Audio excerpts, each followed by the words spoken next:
Hello students. आज हम जो सेकंड थ्योरम उसका पार्ट थर्ड देख रहे हैं। उसमें टाइप थर्ड जो क्वेश्चंस हैं वो देखेंगे कैसे क्या है। तो सबसे पहले उसके लिए एक बेसिक सा कंसेप्ट आपको पता होगा कि यदि आपके पास एक सर्किल है, ठीक, और उस सर्किल में यदि एक कोड है और यदि आप सेंटर से उस पर परपेंडिकुलर ड्रॉप कर रहे हो तो ये जो परपेंडिकुलर है वो उस कोड को टू इक्वल पार्ट में डिवाइड करेगा। ठीक, तो ये चीज़ आपको ध्यान रखनी है। लेकिन वो जो परपेंडिकुलर वो कहाँ से होना चाहिए? सेंटर होना चाहिए। तो ये कंसेप्ट इन टाइप थर्ड वाले क्वेश्चंस में काम आएगा। तो ये मल्टी कंसेप्चुअल क्वेश्चन है कि आपको कंसेप्ट तो हम पढ़ रहे हैं केवल सेकंड थ्योरम का, लेकिन उसके अंदर कैसे कैसे दूसरे कंसेप्ट को मिक्स करके सवाल बनाते हैं। तो देखो सवाल करते हैं। सबसे पहले तो ये दे रखा है कि A B diameter of the given semi circle. एक सेमी सर्किल दे रखा है, जो ए बी है वो क्या है? इसका डायमीटर है। और D H perpendicular to A B, D H जो परपेंडिकुलर है किसके? ए बी के। C E perpendicular to D H, C E perpendicular D H. F H की वैल्यू यहाँ से लेके और यहाँ तक कि दे रखे आपको 7 सेंटीमीटर। ये यहाँ पे एफ, ये एफ दे रखा है, ठीक। और सी एफ इक्वल्स टू 6 दे रखा है, डी एफ इक्वल्स टू 4 दे रखा है। Then the find the length of F E equals to x. मतलब ये जो एफ ई की लेंथ है वो एक्स दे रखा है, इसको फाइंड आपको करना है। तो सबसे पहले तो सेकंड थ्योरम में तो क्या था कि आपके पास दो कोड आनी चाहिए, तभी आप सेकंड थ्योरम लगा पाओगे। क्योंकि कोड इंटरसेक्टिंग कोड वाला थ्योरम देखोगे तो सबसे पहले करना क्या है यहाँ पे कि हमें इस सर्किल को क्या कर दे, कंप्लीट कर देता है। तो जैसे मैं इस सर्किल को कंप्लीट करूँगा, यहाँ पे देखो ये सर्किल कंप्लीट हो गया। अब सर्किल को कंप्लीट करूँगा तो मैं इस ये जो कोड है यदि मैं इसमें लगाना चाहूँ, क्योंकि एक तो कोड ये लेनी पड़ेगी क्योंकि एक्स तो इससे आएगा और एक कोड आपको जो वैल्यू दे रखी है वो इनकी दे रखी है, इसका मतलब ये कोड। तो आपको एक तो सी ई कोड कंप्लीट मिल गई, दूसरी कोड क्या मिलेगी? जो ये डी से स्टार्ट हो रही है तो मैं इसको भी क्या कर देता हूँ, आगे एक्सटेंड कर देता हूँ। और ये मान लेता हूँ कहाँ पे मिल रही है आपकी आई पे, ठीक। तो आपके पास कितनी कोड होगी? दो। एक तो कोड हो गई सी ई और एक कोड हो गई डी आई। अब देखो कि ये जो है ए बी यदि डायमीटर है तो आप देखो कि यहाँ कोई कहीं ना कहीं सेंटर होगा, ठीक। अब यदि यहाँ पे कोई सेंटर होगा तो सेंटर से ये जो डी आई कोड है उस पर ओ एच क्या है? परपेंडिकुलर। कि यहाँ पे जो डी आई पे जो परपेंडिकुलर है वो कौन सा है? O H. तो सेंटर से परपेंडिकुलर ड्रॉप कर रहे हो तो क्या करेगा? उस कोड को, कंप्लीट कोड को क्या करेगा? टू इक्वल पार्ट में डिवाइड करेगा। इसका मतलब जितना पार्ट यहाँ से लेके यहाँ तक उतना ही पार्ट क्या होगा यहाँ से लेके यहाँ तक। तो यहाँ से यहाँ तक कितना? यहाँ 7 और 4 है तो टोटल कितना हो गया? 11। इसका मतलब ये पार्ट भी कितना होगा? 11 होगा। अभी देखो इसमें डायग्राम को मैं थोड़ा सा यहाँ पे सिस्टमेटिक कर लेता हूँ कि आपके पास एक तो ये है सी ई है और एक है आपके पास ये वाली आई। तो ये जो है यहाँ तक लेंथ ये तो 4 हो गई। अब ये लेंथ चाहिए क्योंकि इंटरसेक्टिंग पॉइंट से लेंथ चाहिए आपको। तो ये कितनी होगी? 7 और 11 कितनी होगी? 18। ये डायग्राम इस तरीके से बन गया। तो अब यदि हम सेकंड थ्योरम लगाएं तो एक तो कोड कौन से ले रहे हैं? सी ई। एक कोड कौन से ले रहे हैं? D I. दोनों का इंटरसेक्शन पॉइंट क्या है? एफ। अब एफ से कहाँ जाना पड़ेगा मेरे को? ई पे। और एफ से कहाँ जाना पड़ेगा? ई पे। और यहाँ से एफ से सी पे। तो क्या लिखूँगा? F C into F E equals to, फिर यहाँ से डी आई के लिए लिखूँगा तो क्या करूँगा? एफ से कहाँ आऊँगा? डी पे। और एफ से कहाँ पे आऊँगा? आई पे आऊँगा। तो F D into F I. अब वैल्यू पुट कर देते हैं। एफ सी की वैल्यू कितनी है? 6। एफ ई की वैल्यू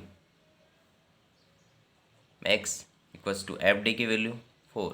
और एफ आई की वैल्यू चाहिए तो एफ आई की वैल्यू तो यहाँ से लेके यहाँ तक है तो कितनी होगी? 7 और 11 कितनी हो गई? 18। तो एक्स की वैल्यू क्या होगी? 4 इंटू 18 अपॉन 6।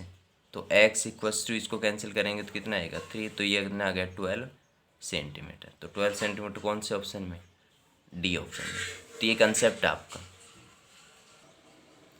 अब इसी कंसेप्ट में क्वेश्चन नंबर सेकंड देखते हैं। इसमें भी क्या दे रखा है आपको? एक सेमी सर्किल दे रखा है, ए ओ बी डायमीटर दे रखा है, ओ सेंटर दे रखा है और इस तरीके। देखो उसी चीज़ को हम यहाँ पे भी यूज़ करेंगे, ठीक। तो मैं क्या करता हूँ, इस सर्किल को पहले कंप्लीट कर लेता हूँ क्योंकि कोड तो आपको कंप्लीट सर्किल की ही चाहिए। तो जैसे मैं इस सर्किल को कंप्लीट कर रहा हूँ तो ये आपका सर्किल ये कंप्लीट हो गया। ठीक, अब एक कोड तो आपको देखो, ये तो कोड ये हो गई ये वाली। ठीक, इसका मतलब अब इसको क्या करना पड़ेगा, आपको एक्सटेंड करना पड़ेगा। तो इसको एक्सटेंड करूँगा तो इसको मान लेता हूँ ये एफ पॉइंट आ गया।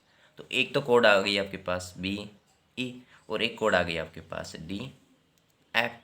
अब इसको कैसे सोल्व करना है, देखो वही बात बताया था कि सेंटर, ये देखो ये जो डी एफ है एक्चुअल में है क्या, ये डी एफ यदि ये सेंटर से पास हो रहा है, इसका मतलब ये जो कोड है वो ये क्या किसकी तरह काम कर रही है, डायमीटर की तरह। अब डायमीटर की तरह काम कर रही है तो इसका मतलब ये पार्ट क्या होगा, रेडियस, और ये पार्ट भी क्या होगा आपका रेडियस, क्योंकि सेंटर से सर्कमफेरेंस तक की डिस्टेंस रेडियस।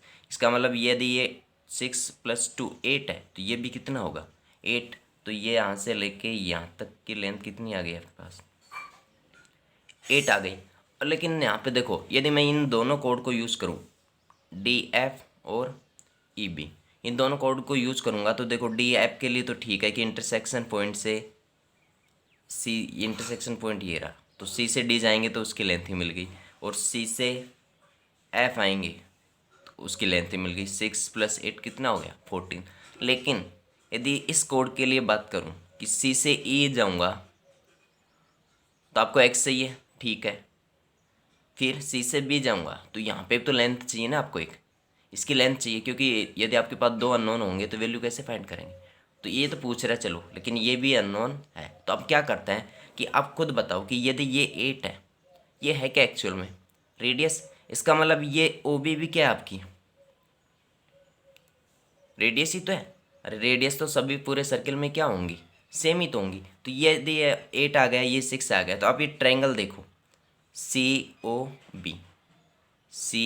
बी कैसा ट्रायंगल है, राइट एंगल ट्रायंगल। तो ये 6 है, ये 8 है, तो ये जो लेंथ है ये कितनी आएगी 10 आएगी, क्योंकि पाइथागोरस थ्योरम लगा के देख लेंगे हम।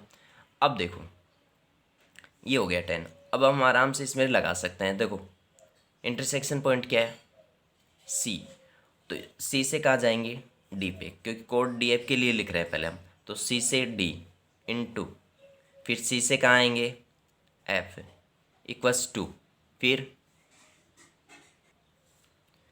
देखो सी से कहाँ जाएंगे दूसरी कोड के लिए ई बी के लिए लिखेंगे तो सी ई इनटू फिर सी बी, ये हो गई। अब सी डी की जो वैल्यू है वो कितनी है 2 इनटू सी एफ की वैल्यू कितनी है 6 एरी और 8 एरी, टोटल कितनी होगी आपकी 14 + 2। सी की वैल्यू एक्स है इनटू सी बी की वैल्यू कितनी आई थी आपके पास 10। तो 2 × 14 28 इक्वल्स टू एक्स इंटू 10। तो एक्स की वैल्यू पूछ रहा है तो 10 को इधर भेजेंगे तो 28/10 इक्वल्स टू 2 से कैंसिल करेंगे तो 14/5। तो कौन सा आंसर आ गया 14/5 सेंटीमीटर। तो ये जो क्वेश्चन थे वो एक्चुअल में हमें कोड वाला तो जो सेकंड तो थ्योरम तो लगा नहीं है, लेकिन उसको लगाने से पहले हमें कुछ उसमें कंस्ट्रक्शन कुछ तरीके से वहाँ पे वैल्यू जो नहीं पता उन चीज़ों को फाइंड करना, जो बेसिक अपने को पता है भाई राइट एंगल में ये होता है ये होता है।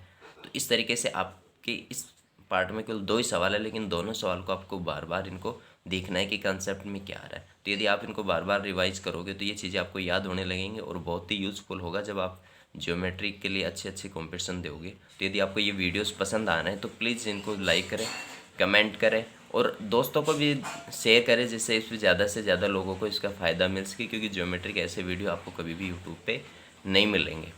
Thank you.